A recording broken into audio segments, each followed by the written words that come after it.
JH님께서 ADHD 중학생 남자아이도 약물 복용 없이 마더 테라피로 완치될 수 있을까요? 만약 미술 치료사가 마더 테라피를 배우게 되면 내담자에게 도움이 될까요? 자, 그리고 그 밑에 또 있네요.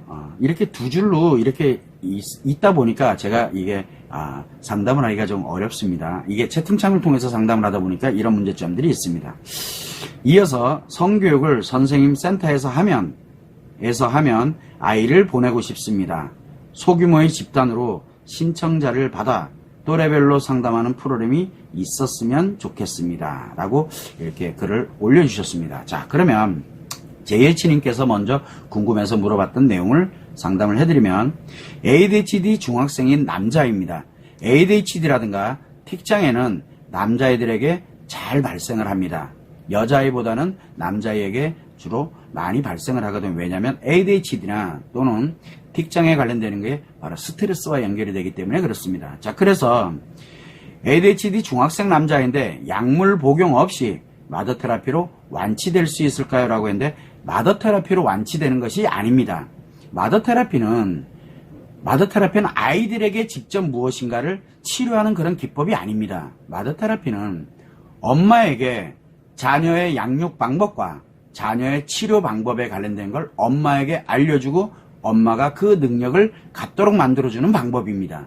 그래서 누구에게 마더 테라피는 엄마에게 적용을 하는 겁니다. 그래서 엄마들이 그걸 배워서 그리고 일상생활을 하면서 아이들의 양육 방법과 아이들의 치료 방법을 배운 그대로 엄마가 하다 보니까 자연스럽게 아이들의 ADHD나 틱장애나 발달장애나 이런 여러 가지 아이들의 심리 문제가 자연스럽게 일상에서 양육하는 과정에서 치료될 수 있도록 하는 그런 과정이거든요. 그래서 마더 테라피는 엄마가 배우는 거고 그 배운 거를 가지고서 바로 여러분들의 자녀를 치료하거나 또는 문제점을 해결해가는 엄마가 그런 능력을 갖도록 이렇게 만드는 과정입니다. 그래서 ADHD 중학생 남자이라도 이 엄마가 마더 테라피를 배워서 아들이니까 아들에게 적용을 하게 되면 아들 완치시키는 거는 어렵지 않습니다. 그거를 참고를 해주시고요.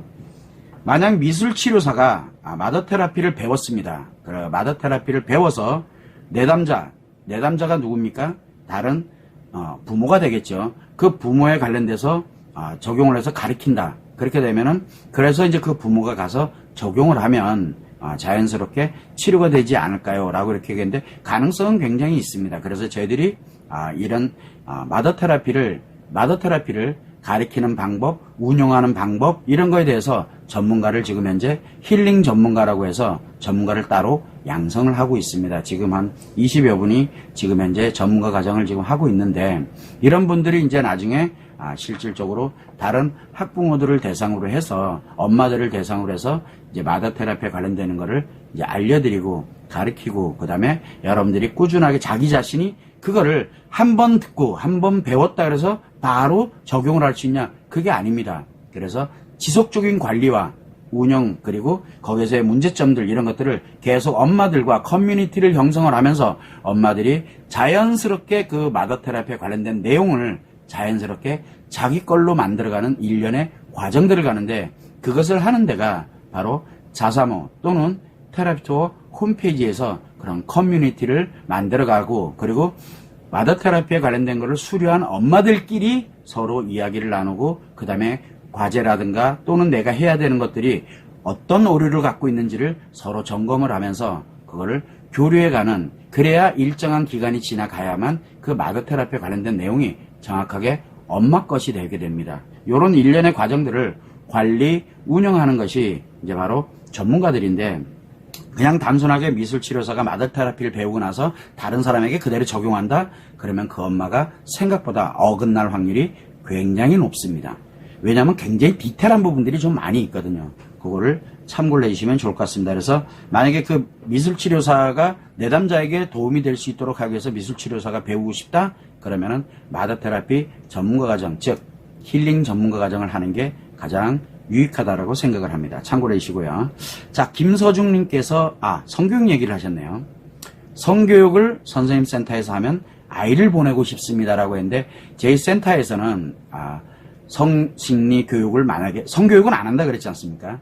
성심리 교육의 용어를 정리하고 개념을 정확하게 전달할 수 있는 어떤 명칭이 확정이 된다면은 저희 센터에서는 하지 않을 계획입니다. 이거는 주로 학교 기관 또는 가능하면 좋다 그러면은 성교육을 하고 있는 그런 전문 기관에서 성심리 교육을 이 성심 용어 때문에 제가 굉장히 많이 힘든데 이거를 직접 해갈 수 있도록 아니면 학교에서 자체내에서 선생님들이 배워서 이거를 아이들에게 전달해 줄 수 있도록 하는 어떤 여러 가지 방법들을 좀 연구를 해볼 그런 계획으로 있습니다.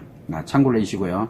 소규모 집단으로 신청자를 받아서 또래별로 상담하는 프로그램이 있었으면 좋겠네요 라고 했는데 소규모 집단이 됐던 저희들은 주로 이제 20명 이상을 이제 주로 많이 하고 있는데 그런 집단을 신청자를 받아가지고 또래별로 상담하는 프로그램이라고 했는데 저희들은 이 가능하다 그러면은 상담하는 프로그램은 가능하면 운영을 안 하려고 합니다. 왜 그러냐면 엄마가 배워서 아이들 자녀들에 관련되어 있는 거를 이 양육 문제라든가 또는 심리 문제에 관련되는 부분은 얼마든지 엄마가 치료할 수 있는 능력을 다 갖게 되거든요. 그것도 어렵지도 않아요. 근데 엄마들이 아이들 치료, 아이들의 문제가 생겼다, 그거를 치료해야 된다 그러면 전문가, 상담사, 뭐 하는 사람, 치료하는 사람, 이런 사람들한테 의뢰를 해서 전문가들한테 이 아이 치료를 맡겨야 된다라고 생각을 하는 엄마들이 문제가 있는 거예요. 본인만이 치료법을 가지고 있는데 그거를 다른 사람한테, 내 아이를 다른 사람한테 치료법이 아닌 다른 사람한테 맡겨둔다? 뭔가 문제가 있잖아요. 엄마에게 치료법이 있는데. 그런 부분은 좀 우리가 좀 한번 아이들에 관련되는 심리 문제라든가 양육 문제에 관련되는 부분에서는 엄마가 좀 회피하려고 하지 말고 엄마만의 치료법을 가지고 있다는 생각으로 좀 전환을 했으면 좋을 것 같습니다. 그걸 여러분들이 참고를 좀 해주시고요.